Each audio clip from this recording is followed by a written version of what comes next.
बनारस घाट अपनी खूबसूरती के लिए बहुत प्रचलित है, पर घाट के किनारे कई राज लिए बैठे हैं। ये कहानी शुरू होती है बनारस के घाट के पास बने ममता निवास से, जहाँ प्रिया लाल जोड़े में ममता के घर उसकी बहू बनकर आती है।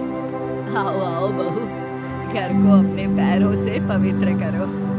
ममता घर की दहलीज पार कर ही रही होती है कि अचानक एक बहुत गंदी सी बात पूरे घर में फैल जाती है।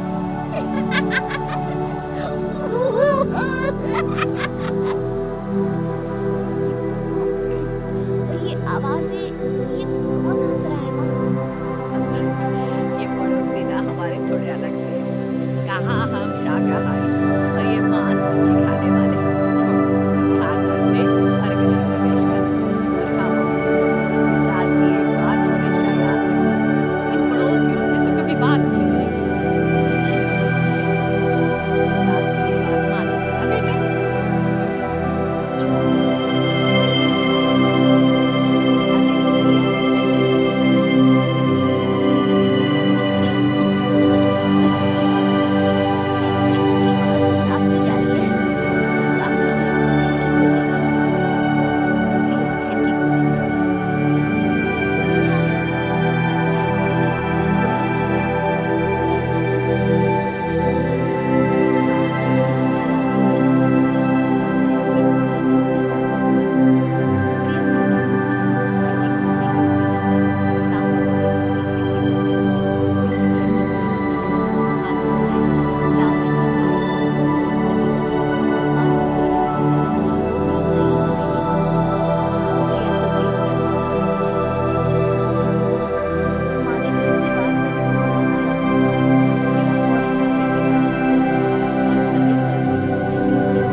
बहू बनकर आई थी।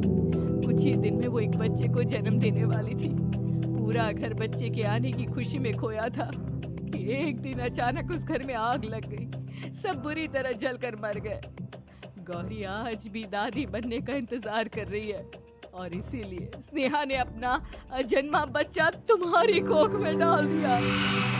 ममता ये कह रही होती है कि पीछे से उसके पैरों को एक बच्चा पकड़ लेता है।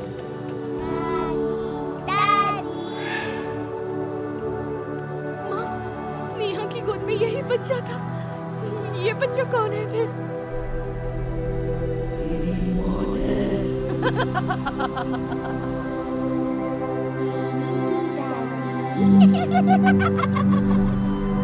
जिस चीज का ममता निवास के ऊपर मौत ने चादर बिछा दी थी। प्रिया का पेट ऐसे भर जाता है मानो हाथ उसके पेट से बाहर निकलते हैं। बहू, संतोष को फोन कर, किसी पंडित जी को बुला। बहू, प्रिया का